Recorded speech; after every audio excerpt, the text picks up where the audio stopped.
Donc on va voir dans cette vidéo la réactivité des alcools.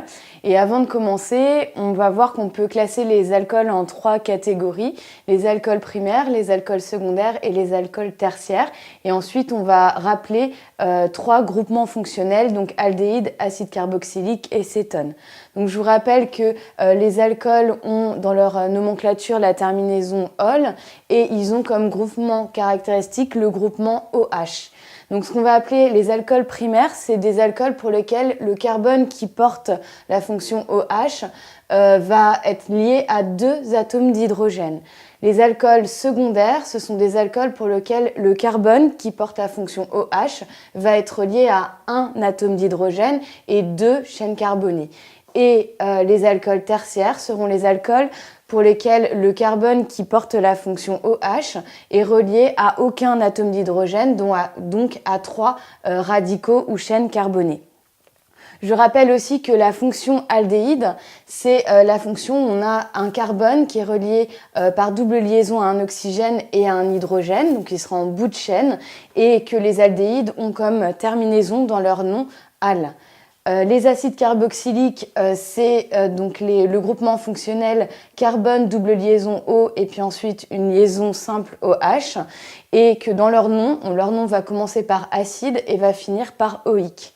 Et enfin, le groupement cétone, c'est donc un carbone qui est relié à une double liaison O et qui va être relié de chaque côté à un radical, donc une chaîne carbonée. Et on remarque aussi les cétones par leur terminaison -on, donc dans leur nom finira par -on. Donc on va voir maintenant l'oxydation des alcools. Donc si on oxyde un alcool primaire, on va obtenir dans un premier temps donc l'aldéhyde, c'est-à-dire on va passer de RCH2OH à RC, donc double liaison OH. Et si on continue à oxyder, donc ou si on a un oxydant qui est fort, on va atteindre l'acide carboxylique associé. Donc en fait, on va passer de RCOH à RCOOH. Donc on va obtenir l'acide carboxylique RCOOH quand on a une oxydation donc, qui est forte. Donc en fait, pour obtenir une aldéhyde ou un acide carboxylique, il suffit d'oxyder un alcool. Si maintenant on oxyde un alcool secondaire, donc on va avoir la cétone correspondante, c'est-à-dire qu'on va passer de RR'CHOH à RCOR'. Et on n'aura pas d'autres espèces qui vont apparaître, on passe directement à la cétone correspondante. Et enfin, on ne peut pas oxyder un alcool tertiaire, donc il n'y a pas d'oxydation des alcools tertiaires.